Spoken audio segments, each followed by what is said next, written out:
What if the most spectacular male physiques in Hollywood history weren't built in air-conditioned gyms, but in coal mines and circus tents? Before protein shakes and personal trainers, these 15 men sculpted bodies so breathtaking that filming often stopped because actresses literally couldn't focus on their lines. And wait until you hear about number 2. Directors had to reshoot entire scenes because female co-stars kept forgetting their dialogue. Number 15. Robert Taylor. Robert Taylor wasn't just another pretty face with that coin stamp profile. What studio executives never told you? Taylor spent 2 hours daily swimming laps in the MGM private pool, creating those razor-sharp shoulder lines that made costume designers weep with gratitude.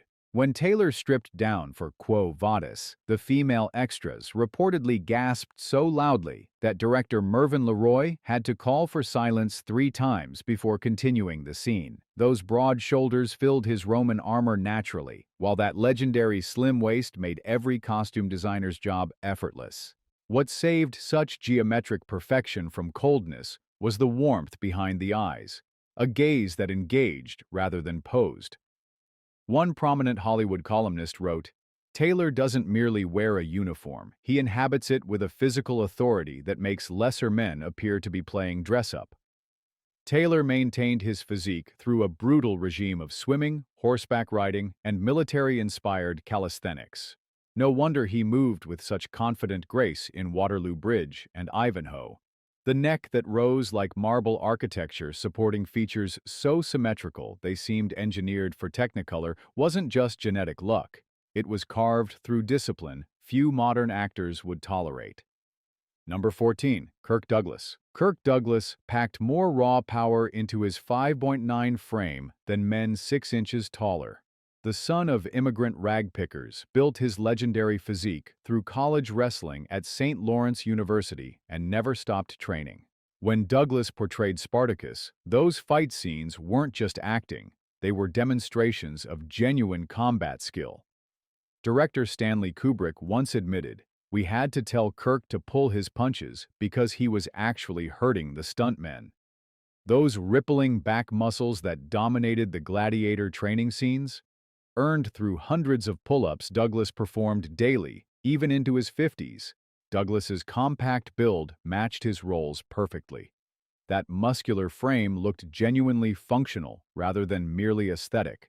The dimple in his chin wasn't the only thing that caught the eye.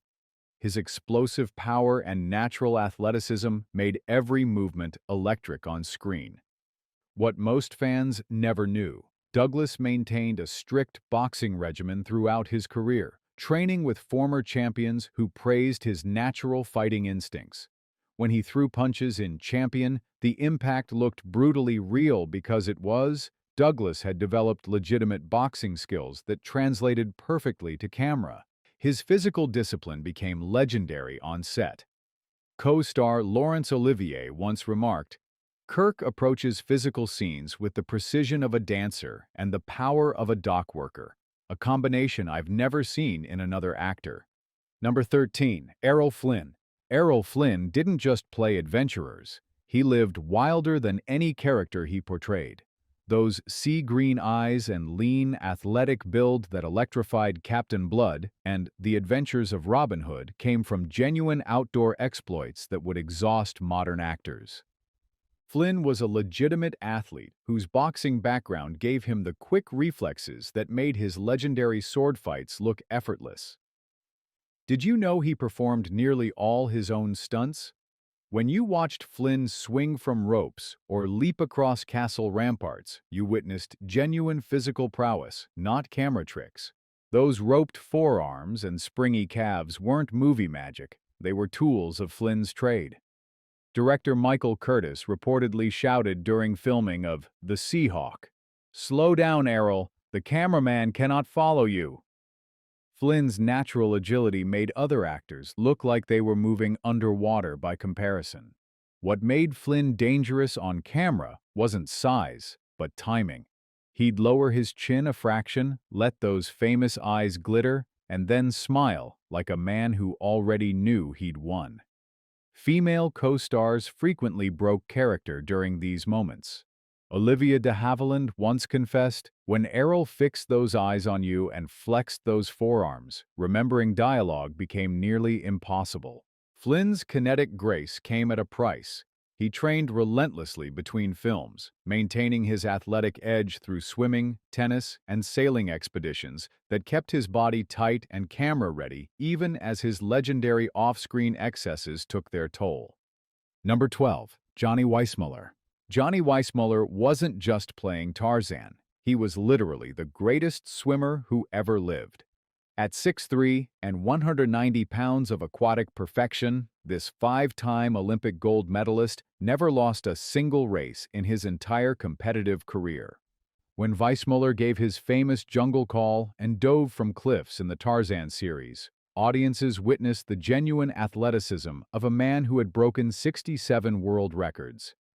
His training would destroy today's athletes. 6 hours daily in the pool, covering distances that would make Olympic champions collapse. Swimming created Weissmuller's iconic V-shaped torso, broad shoulders tapering to a narrow waist, the exact proportions you'd expect from a man living in trees.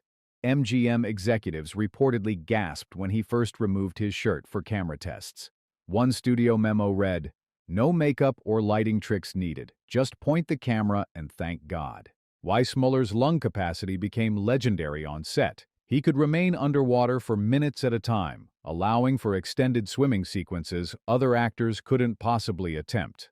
Director W.S. Van Dyke noted, "Johnny doesn't act the part of Tarzan. He simply is the perfect physical specimen the role demands." The remarkable thing about Weissmuller's physique? It was built entirely through swimming. No weights, no specialized equipment, just perfecting the fundamental human movement of propelling through water. His natural strength made every jungle adventure believable because audiences sensed genuine capability beneath the character. Number 11. William Holden. William Holden possessed the kind of body that seemed designed specifically for cinema. With his 44-inch chest and 32-inch waist, Holden embodied the athletic American ideal that made every movement look effortless on screen. When Holden went shirtless in Picnic, filming reportedly stopped for 7 minutes as female extras and crew members recovered their composure. That scene, where he performs an impromptu dance at a small-town gathering, caused such a sensation that theater attendance for women doubled during the film's run. What made Holden's physique so appealing was that it came from genuine athletic ability, not manufactured fitness. A multi-sport athlete, his coordination and natural movement reflected years of actual competition. Tennis player arms, swimmer's shoulders, a chest that filled shirts without strain, all contributed to the golden warmth that directors couldn't get enough of. Cinematographers considered Holden a dream to photograph. As legendary cinematographer James Wong Howe noted, "Bill has what we call friendly light.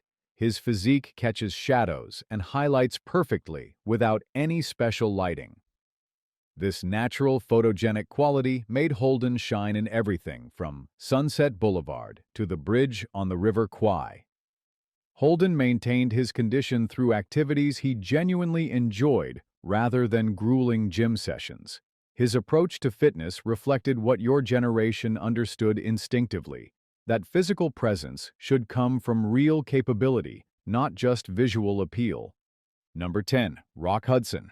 Rock Hudson's towering 6'5" frame and impossibly broad shoulders represented the absolute pinnacle of what the Hollywood studio system could manufacture.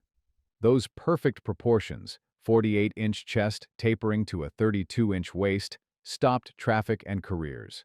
When Hudson appeared shirtless in Giant, co-star Elizabeth Taylor reportedly missed her cue 3 times in a row, leading director George Stevens to finally request Hudson wear a robe between takes. That square-cut jaw anchored a face designed for CinemaScope, while deep-set eyes under strong brows suggested strength tempered with kindness. What most fans never realized, Hudson worked relentlessly to maintain his impressive physique. Unlike today's stars who rely on trainers and supplements, Hudson followed a brutal regimen of swimming, horseback riding, and heavy farm work that built functional strength. One studio publicist recalled, "Rock would spend hours chopping wood at his ranch, not for cameras, but because he believed real work created a different kind of muscle than gym exercises. Even at just over 6'4", Hudson moved with surprising lightness, like someone who'd learned to dance before he'd learned to intimidate. Director Douglas Sirk, who worked with Hudson on several films, noted, "Rock has the rare ability to command physical space without seeming to try, a quality that cannot be taught." Hudson's trick was making magnificence feel approachable. That steady presence could anchor romantic comedies and epic dramas with equal authority. The camera loved his stillness. Number 9. Tyrone Power. Tyrone Power possessed proportions so mathematically perfect it seemed unreal. That clean forehead, those perfectly balanced brows, the bright, steady eyes that never hurried or panicked, all atop a physique that could sell movie tickets from lobby card photographs alone. When Power performed his own stunts in The Mark of Zorro, his fencing skills weren't just theatrical, they came from years of intensive training.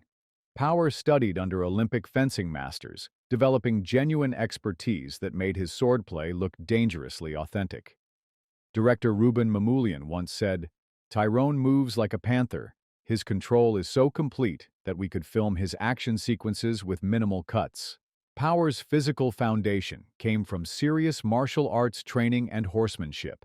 Those perfectly proportioned shoulders, disciplined waist, and legs that could spring into action or pose for portraiture with equal elegance weren't just for show, they provided functional strength for his demanding roles. What made Power truly magnetic was the combination of classical perfection with genuine athletic ability.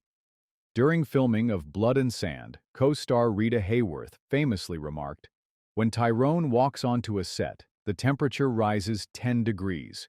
It's not just how he looks, it's how he moves." Up close, Power's authority melted into irresistible charm. Those bright eyes held without strain. The mouth tipped into that famous half-smile that promised mischief without malice. He could lean slightly toward a scene partner and make entire audiences feel included in an intimate conversation. Number 8. Clark Gable. Clark Gable shaped his own legend and wore it like a second skin. That broad, confident brow, those challenging eyes, and that famous smile that climbed higher on one side, all supported by a physique built through stubborn determination rather than genetic gifts. When Gable removed his shirt in It Happened One Night, revealing a bare chest when most men wore undershirts, it reportedly caused undershirt sales to plummet 40% nationwide. That boxer's chest over the legendary 32-inch waist, those broad shoulders that made suits look grateful. This was movie star authority made flesh. What Hollywood never advertised. Gable's transformation required brutal physical work. Before fame, he'd performed manual labor that built genuine strength. Throughout his career, he maintained a rigorous boxing regimen that developed cardiovascular fitness and powerful shoulders. Director Victor Fleming noted during Gone with the Wind, Clark approaches physical scenes with absolute confidence because he knows his own strength. Gable's magnetism came from ownership of his own image. He took what might have been flaws, the ears, the lip line, the slightly rough features, and made them signature elements of an irresistible whole. Studio records show Gable never missed his daily training sessions. Understanding his physique was essential to his career. His approach was refreshingly straightforward. Basic exercises, outdoor activities, and a sustainable routine that kept him in excellent shape well into his 50s. He didn't just play the king of Hollywood. He built the crown and placed it on his own head. Number 7. Marlon Brando. Marlon Brando didn't look at cameras. He challenged them to keep up. At 5'9" and a perfectly constructed 170 pounds during his Streetcar Named Desire prime, Brando's appearance on screen was nothing short of revolutionary. When Brando tore off that sweaty t-shirt as Stanley Kowalski, American masculinity changed forever. The moment was so electric that Tennessee Williams himself reportedly said, "When I wrote Stanley, I never imagined such perfect physical embodiment was possible." Female audience members gasped audibly during early screenings, and theater attendance by women increased 60% for subsequent showings. What created Brando's legendary physique? A serious boxing background provided the foundation. Training with professionals like Rocky Graziano, Brando developed genuine fighting skills and physical confidence that radiated from every frame. His shadowboxing, heavy bag work, and daily gym routines built functional strength that transformed the standard for leading men. Director Elia Kazan noted, Marlon moves like contained thunder, every gesture loaded with potential energy. While other actors performed strength, Brando simply possessed it. That thick neck rising from dockworker shoulders, the broad chest that made T-shirts iconic, the compact hips and planted stance. This was working-class power dressed for stardom. The secret to Brando's magnetism was authenticity. While other stars performed perfection, he brought real texture, skin that looked lived in, features that refused to be prettified, a presence that filled rooms before he spoke. Number 6. Tony Curtis. Tony Curtis transformed from street-tough New York kid to Hollywood heartthrob through sheer physical discipline. That perfectly symmetrical face, sitting atop a 44-inch chest and 30-inch waist combination, made directors fight to cast him in roles that required shirtless scenes. When Curtis appeared in Spartacus alongside Kirk Douglas, his physique was so impressive that director Stanley Kubrick reportedly expanded his gladiator training sequences after seeing rushes of the first day's filming. Those broad shoulders and chiseled abs weren't just for show. Curtis performed most of his own stunts, bringing authentic athletic ability to his roles. The surprising truth: Curtis built his remarkable physique through an unusual combination of swimming and ballet training. Yes, ballet, which he studied secretly because he feared it would damage his tough guy image. This unique regimen created exceptional core strength and the fluid movement that distinguished him from more statically muscular contemporaries. Curtis's physical presence proved particularly powerful in Sweet Smell of Success and The Defiant Ones, where his wiry strength conveyed both vulnerability and power. Co-star Sidney Poitier remarked during filming, Tony has a dancer's awareness of his body. Every movement seems both natural and precisely calculated. What made Curtis particularly appealing was the contrast between his pretty boy appearance and the genuine physical power underneath. Cinematographer Russell Meddy noted, Curtis has the face of a beautiful woman, but moves with the dangerous grace of a street fighter. It's a combination the camera absolutely loves. Number 5. Paul Newman. Paul Newman's body generated its own heat on screen. Those legendary blue eyes might get the publicity, but directors knew Newman's perfectly constructed 5'10" frame was equally responsible for his magnetic appeal. When Newman appeared poolside in The Long Hot Summer, the temperature on set reportedly rose so dramatically that director Martin Ritt ordered additional fans for the female crew members. That athlete's build, broad shoulders, tight waist, perfectly proportioned limbs, came from Newman's genuine sports background and lifelong dedication to fitness. The truth behind Newman's physical presence: he maintained a boxer's training regimen throughout his career. Daily roadwork, speed bag drills, and core exercises created functional strength that translated perfectly to screen movement. During filming of Cool Hand Luke, Newman performed nearly all his own physical stunts, including the famous fight scenes that showcased his natural athletic ability. What distinguished Newman's physique was how it improved with age. While other stars fought time, Newman seemed to gain character and intensity as years passed.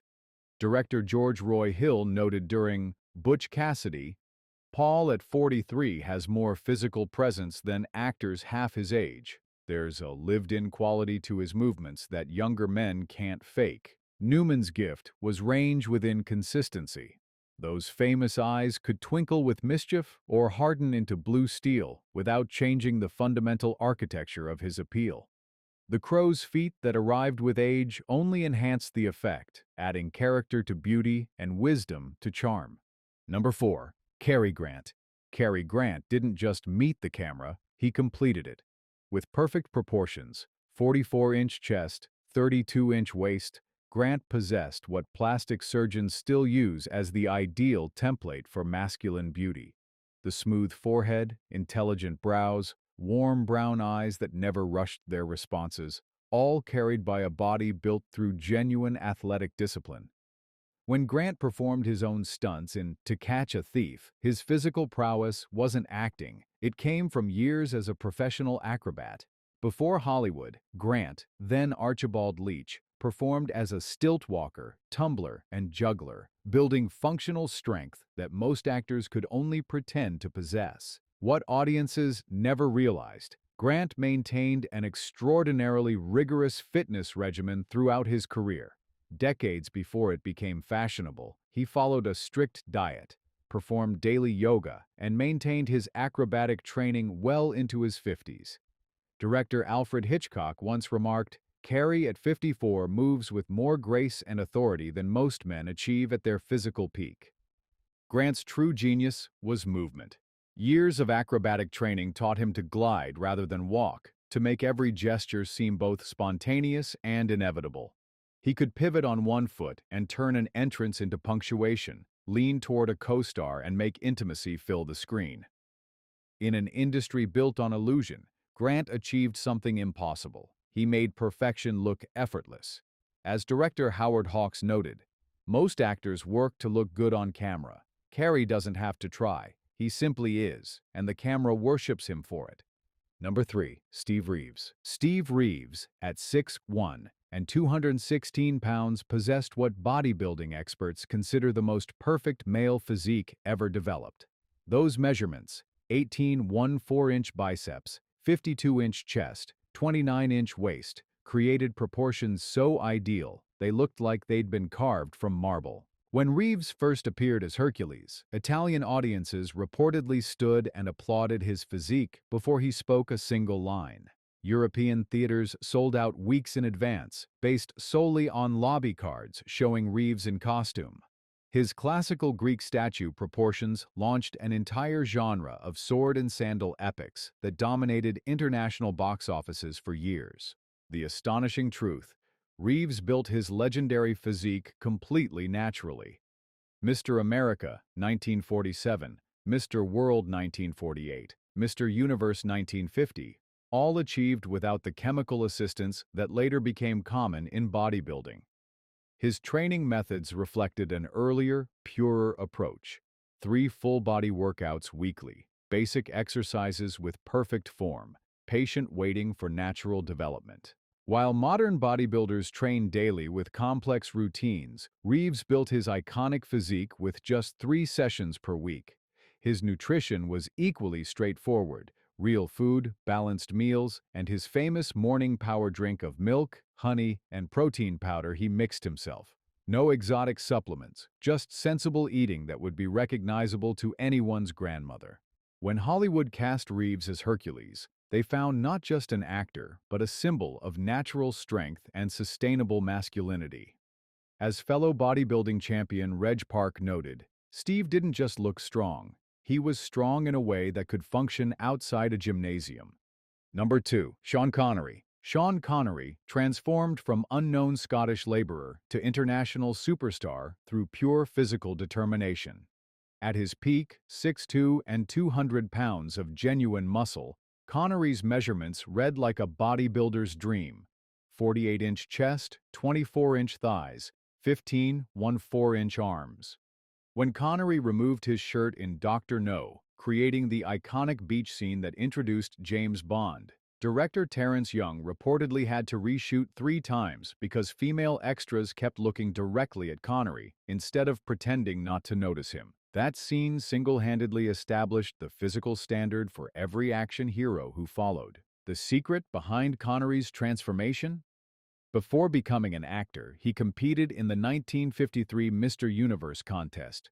Though he didn't place in the top 6, his classically proportioned physique caught the attention of fellow competitors who mentioned theater auditions. For 2 years, Connory trained under former British Army instructor Ellington. No fancy equipment, no supplements, just basic barbells and military discipline. What made Connory's physique particularly effective on screen was its functional quality. Bond's fight scenes looked convincing because Connery possessed genuine strength and athletic ability. Stunt coordinator Bob Simmons said during From Russia with Love, "Sean moves like a cat. There's real power behind those movements that can't be taught." Connery's Scottish background gave him a work ethic that transformed his body through pure discipline. As he once said in a rare interview about his physical training, "There are no shortcuts. You either put in the work or you don't deserve the results." Number 1. Bert Lancaster. Bert Lancaster's incredible 6'1" physique came from the most demanding athletic background in Hollywood history. Before becoming an actor, Lancaster was a legitimate circus acrobat whose death-defying stunts required strength, coordination, and courage few men could imagine, let alone achieve. When Lancaster performed his famous beach scene in From Here to Eternity, his physique was so impressive that co-star Deborah Kerr reportedly forgot her lines repeatedly, forcing multiple retakes. Director Fred Zinnemann finally instructed Lancaster to tone it down a bit because he was too distracting to the cast and crew. The extraordinary truth: Lancaster's strength wasn't manufactured, it was professional necessity. With partner Nick Cravat, he spent years performing circus routines that demanded perfect timing and incredible upper body power. Supporting a partner's full weight, executing precise flips, maintaining peak conditioning, these weren't camera tricks, but survival skills from his pre-Hollywood career. Those spectacular rope swings and acrobatic sequences in The Crimson Pirate weren't choreographed stunts. They were genuine demonstrations of circus-level athleticism. Lancaster could actually perform everything his characters did on screen. As director Robert Siodmak noted during The Killers, Bert doesn't need to pretend to be physically imposing. He simply is. Lancaster's circus background provided authentic physical confidence that made every scene magnetic. When he leaped across sets or engaged in fight choreography, his training provided genuine capability that couldn't be faked. As co-star Kirk Douglas once admitted, Bert made the rest of us look like we were moving in slow motion. His physical precision was almost unfair. In the end, what made these 15 men unforgettable wasn't artificial perfection. It was authentic power carved through real experience. No protein shakes, no personal trainers, just coal mines and circus tents, Olympic pools, and boxing rings that built bodies modern CGI still tries to recreate. Which of these Golden Age titans would make your personal top 3? Drop your ranking in the comments below and tell us who we criminally left off the list. After all, in an age of filtered Instagram fitness, don't we all secretly crave the raw, genuine strength these men brought to the screen?